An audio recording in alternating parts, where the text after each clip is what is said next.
মোটা অঙ্কের ঘুষ ছাড়া সরকারি চাকরি হবে না, এটা যেন অলিখিত সংবিধান হয়ে উঠেছিল। পদ যত বড়, ঘুষের অঙ্কটা তত বেশি। পুলিশের সাব ইন্সপেক্টর অথবা সার্জেন্ট পদে নিয়োগ পেতে দিতে হতো ৩০ থেকে ৩৫ লাখ টাকা। অভিযোগ রয়েছে সাবেক স্বরাষ্ট্রমন্ত্রী আসাদুজ্জামান খান কামালের নেতৃত্বাধীন ৫ সদস্যের একটি সিন্ডিকেট এই চক্র গড়ে তোলে। এ বিষয়ে পুলিশ সদর দফতরে একটি গোপন প্রতিবেদন জমা হয়েছে। ওই প্রতিবেদনে বলা হয়, সাবেক স্বরাষ্ট্রমন্ত্রীর তালিকা অনুযায়ী পুলিশে ব্যাপক নিয়োগ বাণিজ্য হতো। এই নিয়োগ প্রদানের ফলাফল প্রস্তুত সহ অন্যান্য কার্যক্রম অত্যন্ত সূক্ষ্মভাবে সম্পাদন করতেন তার ঘনিষ্ঠ একজন এআইজি সহ কয়েকজন দুর্নীতিবাজ সাবেক কর্মকর্তা। এবার ব্যাংকও আপনার হাতের মুঠোয়। Balance transfer, mobile recharge, bill pay থেকে শুরু করে যা চান সব হবে এক মুহূর্তে। NRBC planet. তারা পরীক্ষার্থীদের কাছ থেকে নানা কৌশলে ঘুষ নিতেন।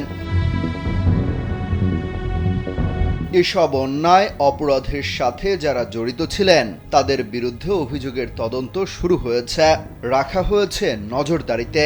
তদন্ত সংশ্লিষ্ট সূত্র বলছে, সাবেক স্বরাষ্ট্রমন্ত্রী আসাদুজ্জামান খান দায়িত্ব নেয়ার পর থেকেই শুরু হয় পুলিশে নিয়োগের নামে ঘুষ দুর্নীতি। জানা গেছে ২০২৪ সালে আউটসাইড ক্যাডেটের নতুন একটি ব্যাচ নিয়োগের বিজ্ঞপ্তি প্রকাশিত হয়। এর মধ্যে এই ব্যাচের লিখিত পরীক্ষা পর্যন্ত সম্পন্ন হয়েছে। লিখিত পরীক্ষায় ৩,২০০ জন উত্তীর্ণ হয়েছেন। উত্তীর্ণ প্রার্থীদের কাছ থেকে আগের মতোই একইভাবে ওই চক্র বিপুল পরিমাণ অর্থ সংগ্রহ করে।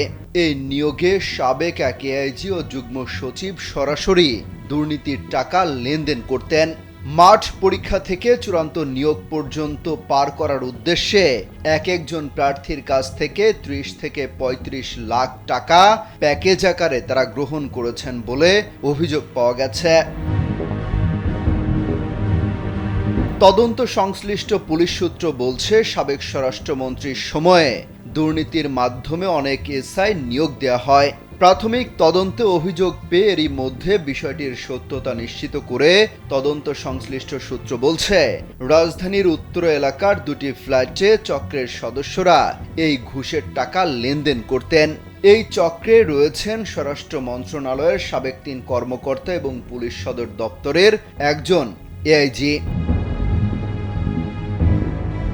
তদন্ত সংশ্লিষ্ট সূত্র বলছে, সাবেক স্বরাষ্ট্রমন্ত্রী আসাদুজ্জামান খান কামাল পুলিশের এই নিয়োগ বাণিজ্যের অন্তরালে ছিলেন।